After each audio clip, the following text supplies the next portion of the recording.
Hello, welcome to natemareflix. I am Nate. You are you, and if you are watching this video on the day it has been published, then happy Halloween. And because it's Halloween, we're going to talk about my favorite movie franchise. We're going to talk about the Halloween movie franchise, and specifically, we are going to rank all the timelines in the Halloween franchise, and I count 10 individual timelines to where on any given night, you can sit down and do a movie marathon that sets a course that is individual and specific to a certain iteration of Michael Myers and maybe Laurie Strode, maybe Jamie Lloyd, maybe some other protagonist. And I've always thought that that was one of the most appetizing things about this franchise. One of the most fun things about this franchise was it really got my imagination going as a kid when I started watching these movies and going, oh, they kind of all do different things. Michael Myers and Halloween, it doesn't have to be one set thing. Sometimes we can do Season of the Witch. Sometimes we can do Halloween 5 wackiness. Sometimes we can do some Rob Zombie, hillbilly, trailer trash stuff. We can do a stalking, slow burn slasher, or we can do a mean, in-your-face, blood-flying slasher. We can have no real answers about Michael Myers, or we can have mythos galore. And that's always been kind of the fun for me. So let's go ahead and let's rank these timelines from worst to best. This will not be objective technical analysis. This will just be how I like the timelines as a fan. I encourage you to go down to the comment section. Let me know your favorite timeline or even to give me your ranking. I will talk to you down there. But all right, here we go. Starting at the very bottom, the worst timeline in all of the Halloween franchise, I'm going to say it is the Resurrection timeline. Even though you get 3 pretty damn good Halloween movies in this timeline, you get the original classic from John Carpenter. You get More of the Night He Came Home with Halloween 2. And then you get H2O, which felt like a decisive death blow dealt to Michael Myers and a chest-pounding triumph for Laurie Strode. But alas, we find out in the opening segment of Halloween Resurrection that she got the wrong guy, that she decapitated an innocent man, Michael still at large, and now he's going to get the best of her. We're going to kill off Laurie Strode. After all this, after all that was established and experienced in those first 3 films in this timeline, we are just going to offer coldly and callously in the beginning and make her out to be a complete dumb ass. She is sitting there waiting for Michael in this institution only to get outsmarted by him when she has him dead to rights, has him hanging upside down by his ankle.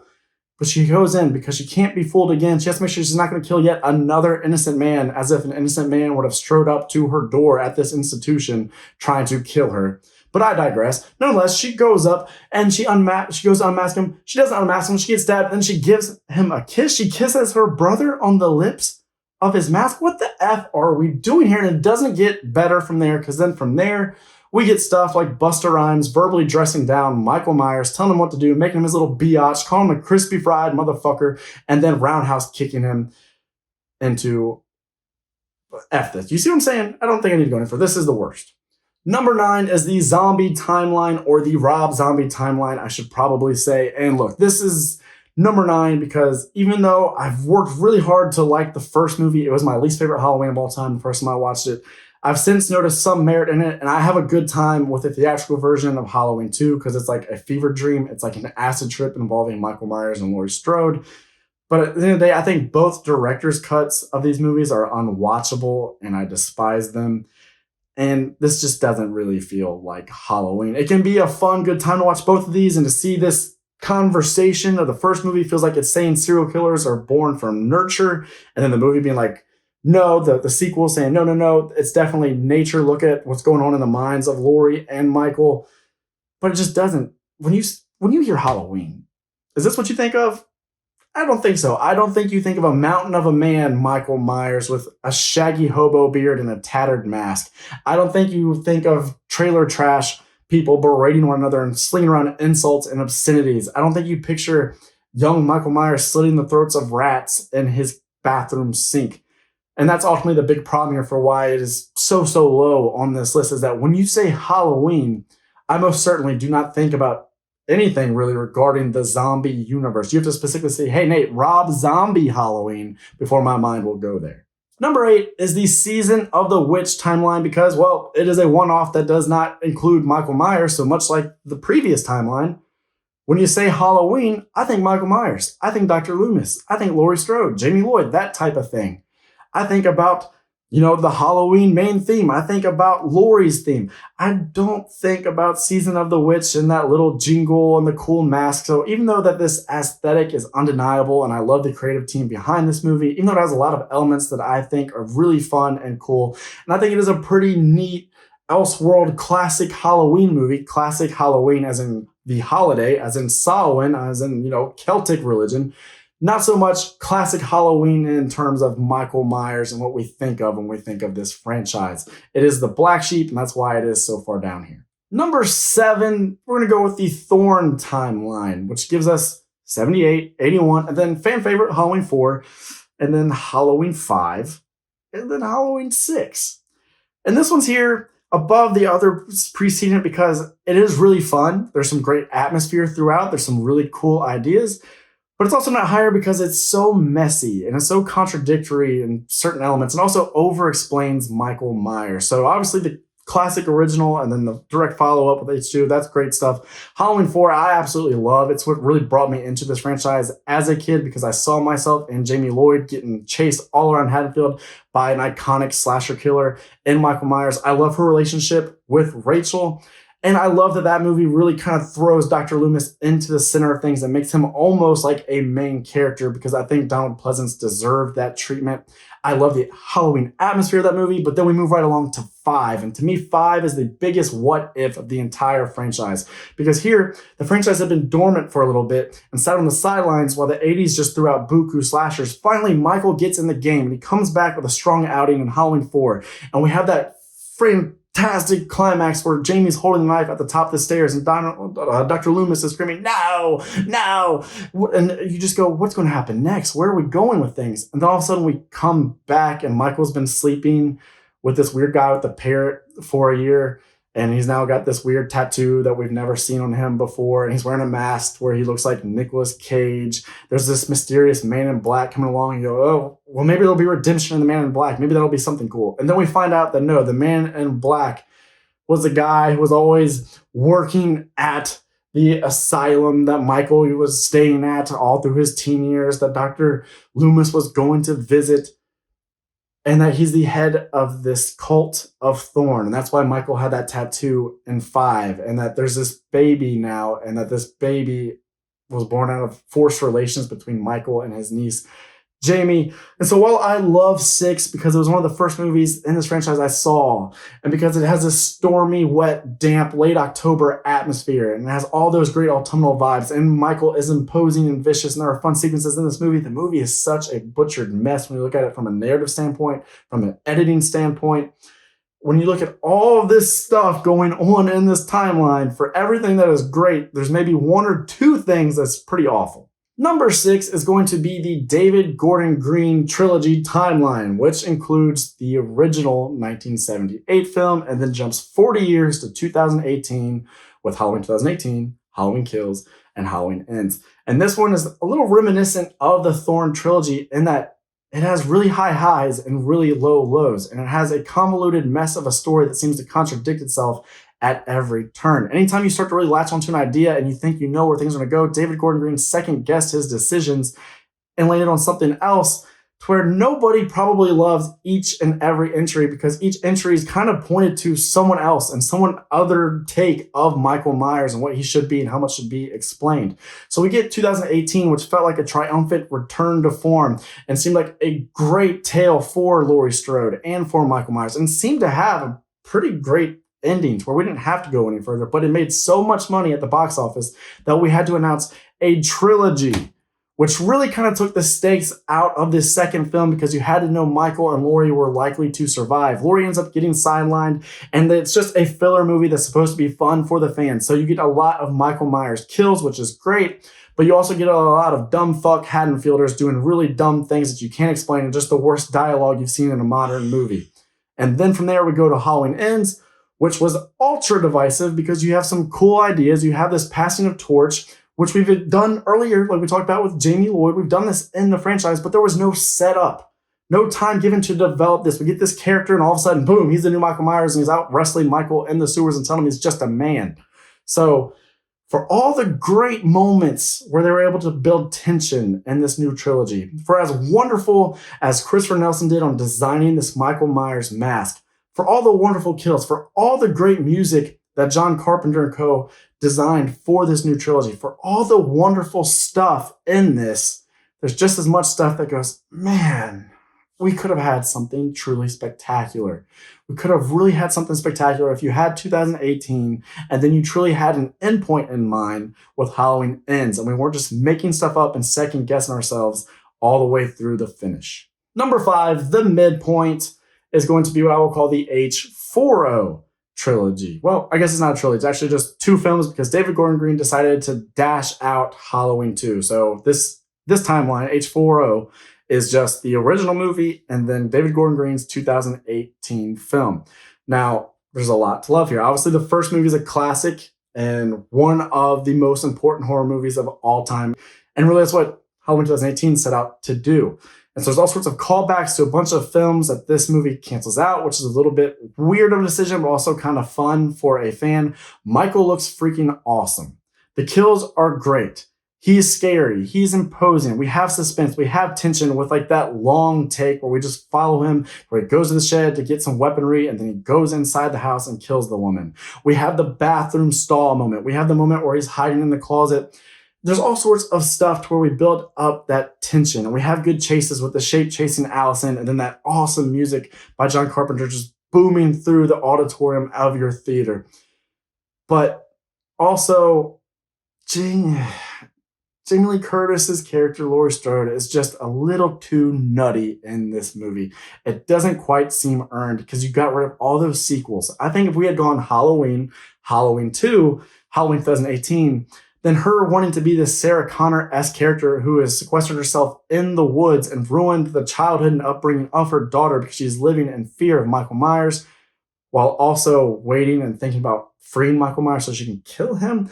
That would make a lot more sense if she had to live through the events of Halloween 2, to where she had to come face to face with him one more time and have a whole hospital staff killed off. And she had to watch Dr. Loomis sacrifice himself, that she shot Michael in both eyes and he was caught ablaze.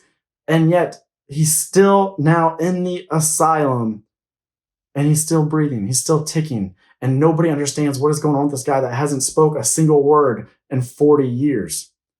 That would make more sense why she was treating him like the Terminator and why she had just gone completely batshit crazy. But when you just look at the events of Halloween, where really Laurie had it easier than a lot of her friends did, you go, it seems like a real stretch. So with the narrative, there's some problems. But with everything else, with Michael Myers and with the chases and with the kills and with all the atmosphere, it's pretty freaking awesome. So that's why it's at the midpoint. Timeline number 4 is the H2O timeline. So this time around, we actually do retain Halloween 2. So we have the first 2 movies, and then we do 20 years later with Halloween 20, or H2O as it's come to be known. And this is one of the strongest narratives in the entire franchise. We talked about the problems with the H40 timeline and its narrative and Laurie being too crazy. Here she's much more grounded. She's a struggling alcoholic who did endure way, way more than the H40 Laurie had to endure. And so thus you understand her a lot more. And she's made smart decisions. It never makes sense to me when characters like a Laurie Strode went through so much in her town and she thinks her boogeyman's so large that she would remain in that town. This time she got up and went. She went all the way out to California, assumed a new name, really did all she could to escape her past, even though it continues to haunt her. And because she's crossed in the stars with Michael Myers, they are on a collision course, he does ultimately find her. And yes, it's a bit goofy that, he didn't show up once for 20 years, and then he does, and he has a cross-country trip. And so you have to imagine Michael Myers filling up the car at gas station pumps and things like that. That's a little bit weird. And yes, this movie borrows too much from Scream because Scream had just come back and rejuvenated the slasher. While that is a problem, the narrative is so strong and it's such a good story that puts such a great little tight bow on this franchise if you want to choose this timeline. That is why it finds itself here. Number 3 is 78, the 81 sequel, and then Halloween 4. And this may be too high for a lot of folks, but like I said, I was really kind of brought into this franchise via Halloween 4. It's one of my most rewatched sequels in this franchise. I love the Jamie Lloyd character. I love the Rachel Crothers character. I love that dynamic between them and how it grows through the events of that film. I love the atmosphere of that film. I love that Donald Pleasance gets so much more to do and he really gets to be the Van Helsing character in this movie. I love that they go, you know what? It's goofy that we have to have Michael Myers come back. Doesn't really make sense when you look at the climax of Halloween 2. But you know what? If we kind of have him just popping up and taking down this town in systematic fashion to where he's showing up and taking out the power grid, he's showing up and taking out the police force, he's doing these things and he's getting off with kills like a thumb through the forehead to where he's an undeniable force of supernatural power, then all of a sudden it's okay. We'll go with it because it's a slasher movie. And if you can get there, you can go along with it, then you get a really great movie with a great story, some actual character arcs for characters like Rachel. And then even the side characters are better than you usually get in slasher fare when you look at Brady and you look at Kathleen Kinmont's character with her cops do it by the book shirt. There's so much to really enjoy about Halloween 4. And then you get to the end. It almost like Michael's been gunned down, but we had a little bit of a connection established between him and his niece, Jamie Lloyd. And then we find out that, yes, Michael Myers has always been referred to as the shape, as in the shape of evil. And now that evil has taken a new shape, a new form in Jamie Lloyd and Dr. Loomis as Loomis' ever-loving mind, because of course he would. He thought he finally defeated his nemesis, only to see that all hope is lost, that evil will always be out there among us. God, I love Halloween 4, and that's why it's in my top 3. Number 2, we're going to call this timeline Laurie's Long Night. It is Halloween 78 and Halloween 2 from 1981.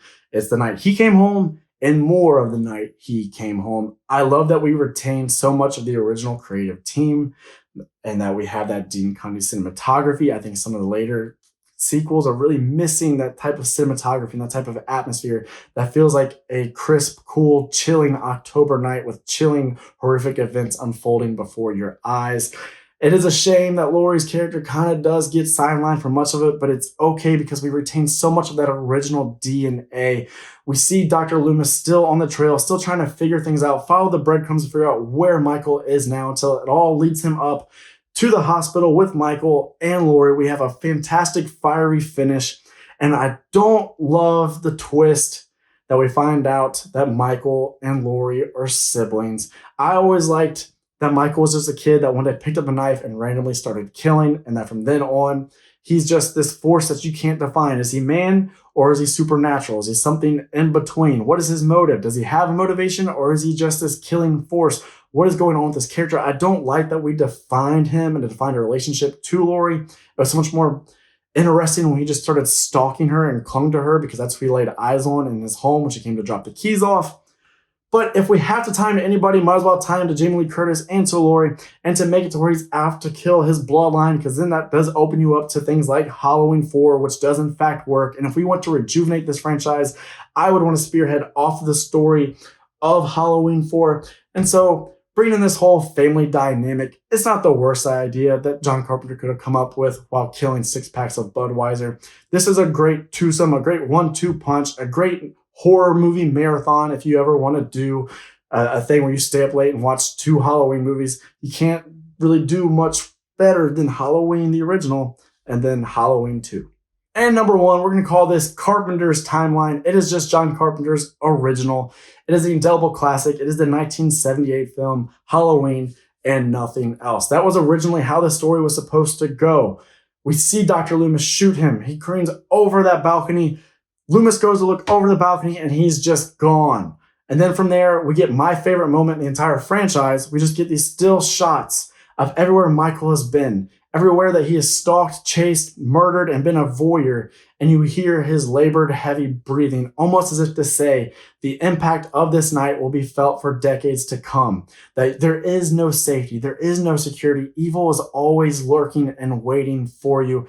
There's so much poignancy in that. There's so much power and potency.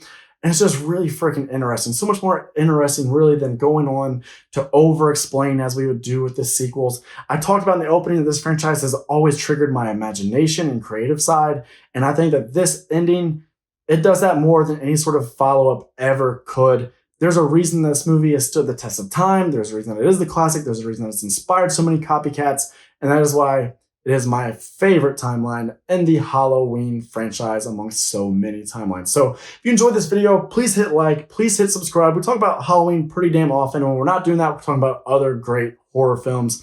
I'll see you down in the comment section where we'll talk about timelines. We'll talk about all things Halloween. I hope you have a fantastic Halloween, and I hope you have a fantastic day. I'm Nate from natemareflix saying that's a wrap.